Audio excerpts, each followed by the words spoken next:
Hi പ്രിയപ്പെട്ടവരെ, എല്ലാവർക്കും എൻ്റെ ഈദ് മുബാറക്ക്. അപ്പോൾ ഈദ് പ്രമാണിച്ച് ഞാൻ എൻ്റെ ഹെയർ ഒന്ന് ഇന്നലെ കട്ട് ചെയ്യാൻ പോയി.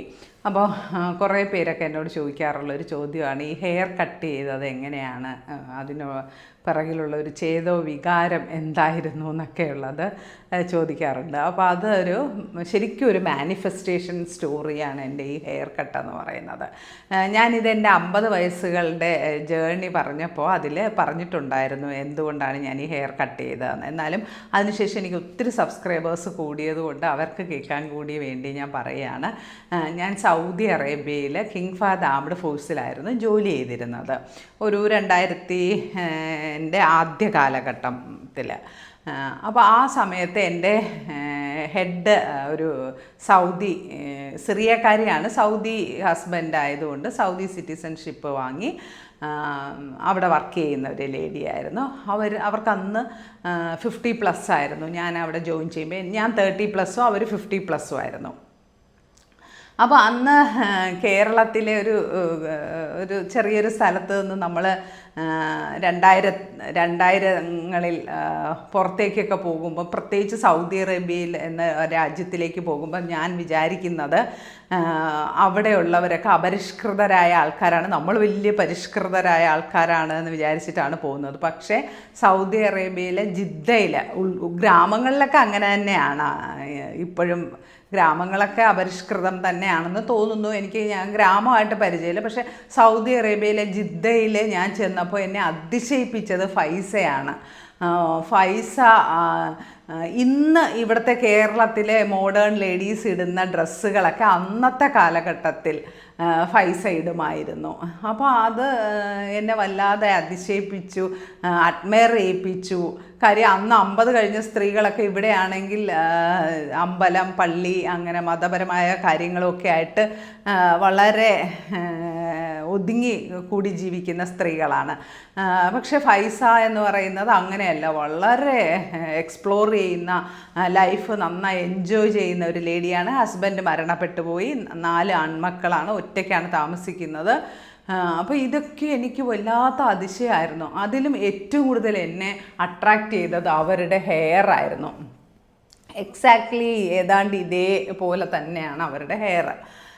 അത് നരച്ചിട്ട് മൈലാഞ്ചി ഇട്ട് ചെറിയ റെഡിഷ് കളറാക്കി അങ്ങനെ നടക്കും.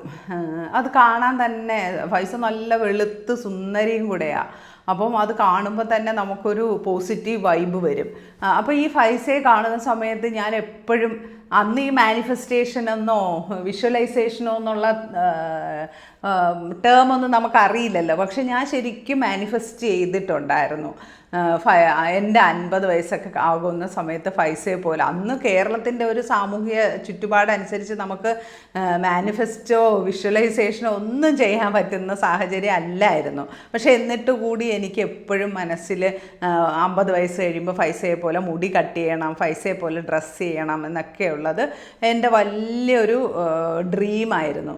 അത് ഞാനിങ്ങനെ ഇത് കാണുമായിരുന്നു. അന്ന് മാനിഫെസ്റ്റേഷനൊന്നും അല്ലല്ലോ, നമ്മൾ വെറുതെ ആഗ്രഹിക്കുമായിരുന്നു. അങ്ങനെ അത് കഴിഞ്ഞ് ഞാൻ ലെറ്റ് ഗോ ചെയ്തു, അതങ്ങ് വിട്ടു. എല്ലാം കഴിഞ്ഞു, നാട്ടിൽ വന്നു. നാട്ടിലൊക്കെ വന്ന് സെറ്റിൽ ചെയ്യുന്ന സമയത്ത് 2017 ഗൗരി ലങ്കേഷ് എന്ന് പറയുന്ന ഒരു ബാംഗ്ലൂർ ബേസ്ഡ് ആയിട്ടുള്ള ഒരു ആക്ടിവിസ്റ്റ് കൊല്ലപ്പെടുന്നു. അപ്പോൾ അതൊരു സാറ്റർഡേ ആണ് കൊല്ലപ്പെടുന്നത്. സൺഡേ പത്രങ്ങൾ നിറച്ച് ഗൗരി ലങ്കേഷിൻ്റെ ഫോട്ടോയാണ്. അപ്പോൾ എൻ്റെ ഒരു സിസ്റ്റർ ലോ എന്നെ വിളിച്ചിട്ട്, നോക്കൂ ഗൗരി ലങ്കേഷിൻ്റെ ഫോട്ടോ കണ്ടായിരുന്നു. അപ്പോൾ എൻ്റെ സിസ്റ്റർ ലോ എന്നെക്കാട്ടിയും 7-8 വയസ്സ് കൂടിയ ആളാണ്. ഗൗരി ലങ്കേഷിൻ്റെ ഇത് കണ്ടായിരുന്നു, എന്ത് രസമുണ്ടല്ലേ അവരുടെ മുടി, നമുക്ക് കട്ട് ചെയ്താലോ എന്ന് ചോദിക്കുന്നു. അപ്പോൾ എൻ്റെ ഉള്ളിൽ പണ്ടേ ഈ ഒരു മാനിഫെസ്റ്റേഷൻ ഉണ്ട്. അപ്പോൾ ഞാനൊന്നും ആലോചിക്കുന്നില്ല, എന്നാൽ ഇപ്പോൾ തന്നെ പോകാം. അപ്പോൾ അന്ന് സൺഡേ ആണ്. സൺഡേ ബ്യൂട്ടി പാർലറെല്ലാം അവധിയാണ്. ഞാനും എൻ്റെ സിസ്റ്റർലോയും എൻ്റെ ബ്രദറിൻ്റെ മോള് എൻ്റെ മകളും കൂടി, ഞങ്ങൾ 4 പേരും കൂടി ട്രിവാൻഡ്രം സിറ്റിയിലുള്ള ഒരുവിധം ബ്യൂട്ടി പാർലറുകളിലെല്ലാം കയറി ഇറങ്ങുന്നു. എന്നിട്ട് നാച്ചുറൽസ് എന്ന് പറയുന്ന ഒരു ബ്യൂട്ടി പാർലറാണ് തുറന്നിരിക്കുന്നത് കണ്ടത്. ആദ്യം എൻ്റെ സിസ്റ്റർ ഇൻ ലോ കട്ട് ചെയ്യുന്നു. അപ്പോൾ നമുക്കിതൊന്നും ഒരു ചിന്തയും ചിന്തിച്ച് ഫർദർ ഇത് ആൾക്കാരെങ്ങനെയായിരിക്കും അക്സെപ്റ്റ് ചെയ്യുക. എനിക്ക് നല്ലോണം മുടിയുണ്ടായിരുന്നു. വീട്ടിൽ എന്തെങ്കിലും പറയുമോ, ആരോടെങ്കിലും ചോദിക്കണോ, അങ്ങനത്തെ യാതൊരുവിധ തോട്ട് പ്രോസസ്സും നടന്നിട്ടേ ഇല്ല. ഞങ്ങൾ രണ്ടുപേരും കൂടെ രാവിലെ ഫോൺ വിളിക്കുന്നു, വാ ഇറങ്ങുമെന്ന് പറയുന്നു, അപ്പോൾ തന്നെ റെഡിയാവുന്നു, പോകുന്നു. അത്രയും മിനിറ്റ്സുകൾക്കുള്ളിൽ നടന്ന സംഭവമാണ്. അല്ലാതെ ആലോചിച്ചിരുന്നുവെങ്കിൽ ഏതാണ്ട് 10 വർഷത്തോളം ആകുന്നു. ഇപ്പോഴൊക്കെ ആണെങ്കിൽ ഇതൊരു വലിയ വിഷയമല്ല. അന്നൊക്കെ അത്രയും പേരൊന്നും അങ്ങനെ ഹെയർ കട്ട് ചെയ്യുന്ന ആൾക്കാരല്ല. അപ്പോൾ ഇതൊന്നും നമ്മൾ ചിന്തിക്കുന്നില്ല, ആലോചിക്കുന്നില്ല, യാതൊന്നും ചെയ്യുന്നില്ല. നമ്മൾ പോകുന്നു. സിസ്റ്ററിലോ ആദ്യം കട്ട് ചെയ്ത് കഴിഞ്ഞപ്പോൾ എനിക്കൊരു പേടി. ഇനി അപ്പോഴേ ഞാൻ റിയലൈസ് ചെയ്യുന്നു, ഈ ഹെയറും വെച്ചുകൊണ്ട് നമ്മളിനി പുറത്തൊക്കെ നടക്കണ്ടേ, ആൾക്കാരൊക്കെ അതും പറയില്ലേ. പക്ഷെ ഓൾറെഡി അവൾ കട്ട് ചെയ്തപ്പോൾ എനിക്കൊരു കമ്മിറ്റ്മെൻറ്റായി. ഞാനും ഉറപ്പായിട്ടും കട്ട് ചെയ്ത് എൻ്റെ വീട്ടിൽ നേരെ ഞങ്ങൾ രണ്ടുപേരും കൂടെ എൻ്റെ വീട്ടിൽ വന്നപ്പോൾ ഞങ്ങളെ വീട്ടിൽ കയറ്റിയില്ല. എൻ്റെ അമ്മ വീട്ടിൽ കയറ്റിയില്ല, ഇറക്കി വിട്ടു. ഞാൻ സെപ്പറേറ്റാണ് താമസിക്കുന്നത്, ഇവിടെ കയറാൻ പറ്റില്ല എന്ന്, മുടി വളർന്നിട്ട് കയറിയാൽ മതി എന്ന് പറഞ്ഞ് ഇറക്കി വിട്ടു. എനിക്കാകെ വെളിയിലിറങ്ങാൻ ഒരു നാണക്കേട് പോലെ. എല്ലാവരും അയ്യോ ഇത് എന്തു പറ്റി. പിന്നെ കുറേ പേര് അസുഖമാണോ എന്നുള്ള ഒരു ചോദ്യവും. കുറേ നാൾ ഞാൻ ഇത് വെച്ചിട്ട് പുറത്തിറങ്ങാൻ ഫൈറ്റ് ചെയ്തു. കാര്യം ആൾക്കാർക്ക് അക്സെപ്റ്റ് ചെയ്യാൻ വലിയ ബുദ്ധിമുട്ടായിരുന്നു. പക്ഷേ എൻ്റെ ലൈഫിൽ ഞാൻ ഇന്ന് തിരിഞ്ഞ് ചിന്തിക്കുമ്പോൾ നമുക്ക് പല ടേണിങ് പോയിൻറ്റ്സും ഉണ്ടാകും. അതിന് മുന്നേ, അതിന് ശേഷം, അങ്ങനെ എൻ്റെ ലൈഫിലെ ഏറ്റവും മേജർ ടേണിംഗ് പോയിൻറ്റ്സുകളിൽ ഒന്നാണ് ഈ ഒരു ഹെയർ കട്ട് എന്ന് പറയുന്നത്. ശരിക്കും ഈ ഹെയർ കട്ട് ചെയ്തതിന് ശേഷമുള്ള ഞാനും ഹെയർ കട്ട് ചെയ്യുന്നതിന് മുന്നേ ഉള്ള ഞാനും തമ്മിൽ വലിയ വ്യത്യാസമുണ്ട്. മെൻ്റലിയും ഫിസിക്കലിയും ഒക്കെ ഒരുപാട് വ്യത്യാസമുണ്ട്. എനിക്കെന്തോ ഹെയർ കട്ട് ചെയ്തതിന് ശേഷം എനിക്ക് നല്ല ഒരു കോൺഫിഡൻസ് വന്നതുപോലെയും എന്നെ എല്ലാവരും കളിയാക്കി മാഡം എന്ന് വിളിക്കുമായിരുന്നു. അന്ന് ക്രിയേറ്റീവ് സ്റ്റിച്ചിങ് ക്ലാസ്സൊക്കെ തുടങ്ങുന്ന ടൈമാണ്. ഉണ്ട്, പക്ഷേ വലിയ രീതിയിലൊന്നും നടക്കുന്നില്ല. കുറച്ച് കുട്ടികളൊക്കെ ഉള്ളൂ. അതുകൊണ്ട് അങ്ങനെ ഒരു വലിയൊരു ടീച്ചറായിട്ടൊന്നും ഇല്ല. 2017 കുറച്ച് അയൽവക്കത്തൊക്കെ അറിയുന്ന കുട്ടികളൊക്കെ മാത്രമാണ് പഠിച്ചുകൊണ്ടിരിക്കുന്നത്. സ്റ്റിച്ചിങ് സെൻറ്ററും ആയിരുന്നു അപ്പോഴുണ്ടായിരുന്നത്. അങ്ങനെ ഇരിക്കുന്നത് കൊണ്ട് തന്നെ വലിയ പുറത്തുള്ള ആൾക്കാരൊന്നും വരുന്നില്ല. അപ്പോൾ ഞാനുമായിട്ട് ബന്ധപ്പെട്ട ആൾക്കാരൊക്കെ വരുന്നുള്ളൂ. അതുകൊണ്ട് തന്നെ വലിയ ബുദ്ധിമുട്ട് വന്നില്ല. പക്ഷെ പിന്നെ ക്രിയേറ്റീവ് സ്റ്റിച്ചിങ് ക്ലാസ്സിൻ്റെ ഗ്രോത്തിൽ എന്നെ എല്ലാ കുട്ടികളും കാണുന്നത് ഈ ഒരു രൂപത്തിലായതുകൊണ്ട് കുട്ടികൾക്കൊന്നും അങ്ങനെ ഒരു മാറ്റം ഫീൽ ചെയ്തില്ല. പക്ഷെ എന്നെ അടുത്തറിയുന്ന എൻ്റെ റിലേറ്റീവ്സിന്, മറ്റ് അയൽക്കാർക്കും ഒക്കെ ഇതൊരു വലിയ ഷോക്കായിരുന്നു. കാര്യം എനിക്ക് നല്ല ഹെയർ ഉണ്ടായിരുന്നു. അപ്പോൾ അത് കട്ട് ചെയ്തപ്പോൾ അവരെല്ലാം വല്ലാണ്ട്, ചിലരൊക്കെ ആത്മാർത്ഥമായിട്ടും ചിലരൊക്കെ കളിയാക്കാനും വേണ്ടി പറഞ്ഞു. പക്ഷെ എനിക്ക് തോന്നിയിട്ടുണ്ട് കൂടുതൽ ആൾക്കാർ നല്ലത് തന്നെയാണ് പറഞ്ഞത്. എല്ലാവർക്കും ഒരു സർപ്രൈസിങ് ആയിപ്പോയി. ഞാൻ ഫൈസയെ കണ്ടതുപോലെ ആൾക്കാർ എന്നെ അത്ഭുതത്തോടു കൂടി കാണുന്ന ഒരു കാഴ്ചയുണ്ടായി. അപ്പോൾ എനിക്ക് എന്തായാലും ഞാൻ ഹെയർ കട്ട് ചെയ്തതിൽ എനിക്ക് ഒരുപാട് പോസിറ്റീവ്സ് ഉണ്ട്. ഒന്നാമത്തെ കാര്യം എന്ന് പറയുന്നത്, ഈ ചൂട് സമയത്ത് എൻ്റെ മെനപ്പോസ് ടൈമിലൊക്കെ എനിക്ക് നല്ല ചൂട്, നമുക്ക് ഈ മെനപ്പോസ് വരുന്ന സമയത്ത് നമുക്ക് ദേഹമൊക്കെ അങ്ങ് വല്ലാണ്ട് ചൂടും. പിന്നെ ഇപ്പോഴത്തെ ഒരു ക്ലൈമറ്റ് നമുക്കറിയാമല്ലോ. അപ്പോൾ ആ സമയത്തൊക്കെ എന്നെ ഒന്ന് പ്രൊട്ടക്റ്റ് ചെയ്തത് ശരിക്കും ഈ ഹെയർ കട്ട് ചെയ്ത ഒരു കാര്യമാണ്. ശരിക്കും എൻ്റെ ഒരു അഭിപ്രായത്തിൽ മെനപ്പോസൊക്കെ ആകുന്ന സ്ത്രീകളൊക്കെ ഇങ്ങനെ ഹെയർ കട്ടൊക്കെ ചെയ്ത് കുറച്ച് ലൈഫ് ഈസി ആകും.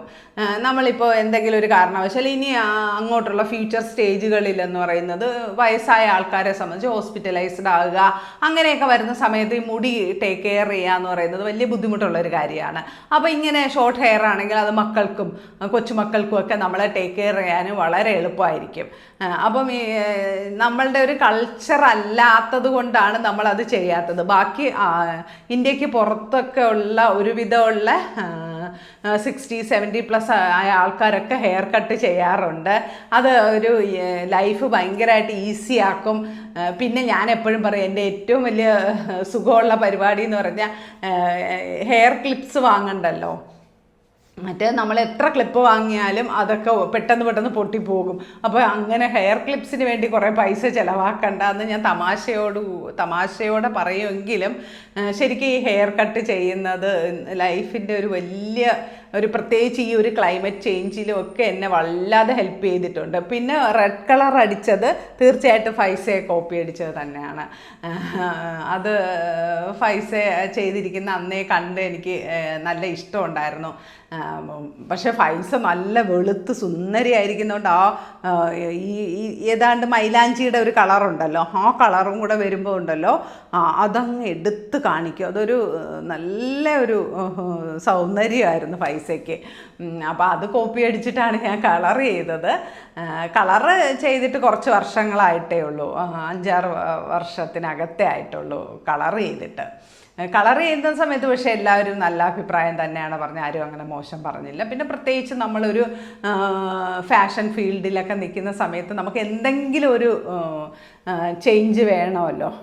നമ്മൾ ഒരു നോർമൽ ലുക്കിൽ വരാതെ എന്തെങ്കിലുമൊക്കെ ഒരു ഐഡൻറ്റിറ്റി വേണമെന്നുള്ളത് എൻ്റെ ഐഡൻറ്റിറ്റി എന്ന് പറയുന്നത് ഇപ്പോൾ ശരിക്കും എൻ്റെ ഈ ഹെയറും ഇതിൻ്റെ കളറും ഒക്കെയാണ്. അപ്പോൾ ഇന്നലെ പോയി ഞാൻ കുറച്ചുകൂടി ഒന്ന് ഷോർട്ടൻ ചെയ്തു, കുറച്ചൊന്ന് ലുക്കൊന്ന് മാറ്റുന്നതിന് വേണ്ടിയിട്ട്. കുറച്ച് കേളിയാണ്, വല്ലാണ്ട് കേളിയാണ് എൻ്റെ ഹെയർ. അപ്പോൾ അതുകൊണ്ട് ഒന്ന് കുറച്ച് ലെങ്ത് കുറച്ചിട്ട് ഇനി വളർത്തുന്ന സമയത്ത് കുറച്ചുകൂടി, ഒരുപാട് വളർത്തില്ല, നേരത്തെ അത്രയും വളർത്തുന്ന സമയത്ത് ആ കേളിനെസ് കുറച്ചൊന്ന് മാറ്റിയിട്ട് ചെയ്യുന്നതിന് വേണ്ടിയിട്ടാണ് ഇത്രയും ഷോർട്ടാക്കിയത്. അപ്പോൾ കുറേ പേർക്കൊക്കെ ചിലപ്പോൾ ലോങ് ഹെയർ ഉള്ള അതായിരിക്കും ഇഷ്ടം. ചിലർക്കൊക്കെ സൗകര്യം, നമ്മളുടെ ഏറ്റവും വലുത് നമ്മളൊരു ഏജ് കഴിഞ്ഞു കഴിഞ്ഞാൽ നമുക്ക് നമ്മുടെ സൗന്ദര്യത്തെ കാട്ടിയും നമ്മൾ കൂടുതൽ നമ്മുടെ കംഫർട്ടായിരിക്കണം നോക്കേണ്ടതെന്നുള്ളതാണ് എൻ്റെ വ്യക്തിപരമായിട്ടുള്ള ഒരു അഭിപ്രായം. സൗന്ദര്യം നോക്കണ്ട എന്നുള്ളതല്ല, സൗന്ദര്യം മറ്റുള്ളവരുടെ കണ്ണിലാണല്ലോ ഇരിക്കുന്നത്. അവരുടെ കണ്ണിലൂടെ നമ്മളെ കാണാൻ നിൽക്കണ്ട, നമ്മളുടെ കണ്ണിലൂടെ നമ്മളെ കാണുക. നമ്മളുടെ ഒരു കംഫർട്ട് സോണിൽ നിന്ന് നമ്മളെ നോക്കി കാണുമ്പോൾ നമുക്ക് എന്താണോ ഫീൽ ചെയ്യുന്നത് അത് ചെയ്യാം. ചിലർക്കൊക്കെ സ്വന്തമായിട്ട് ലോങ് ഹെയർ ഉള്ളതാണ് ഇഷ്ടം, അവരൊക്കെ ലോങ് ഹെയർ വളർത്തട്ടെ. ഈ ഇഷ്ടമില്ലാത്തവർക്ക് ഈ ഒരു രീതിയിൽ ചെയ്യാൻ നമ്മുടെ സമൂഹം കൊടുക്കേണ്ട ഒരു അവസ്ഥയുണ്ട്. ഇപ്പോഴും പലരും എന്നോട് പറയാറുണ്ട് അവർക്കൊക്കെ ഇങ്ങനെ കട്ട് ചെയ്യണമെന്നൊക്കെ ആഗ്രഹമുണ്ട്. പക്ഷെ ചുറ്റുമുള്ള സമൂഹം അത് അനുവദിക്കില്ല. സമൂഹം എന്ത് പറയും, വീട്ടുകാരെന്ത് പറയും എന്നുള്ള ആ ഒരു മനോഭാവത്തിൽ അവർക്ക് ചെയ്യാൻ പറ്റുന്നില്ല എന്നുള്ളതാണ്. അപ്പോൾ അതൊക്കെ മാറട്ടെ. നമ്മുടെ സമൂഹം അറ്റ്ലീസ്റ്റ് 50 വയസ്സ് കഴിഞ്ഞവരെങ്കിലും ജഡ്ജ് ചെയ്യാതിരിക്കട്ടെ എന്ന് ഞാൻ ആഗ്രഹിക്കുന്നു. അപ്പോൾ നിങ്ങൾക്ക് എല്ലാവർക്കും സന്തോഷകരമായ ഒരു ഈദ് ആശംസിക്കുന്നു. Thank you so much.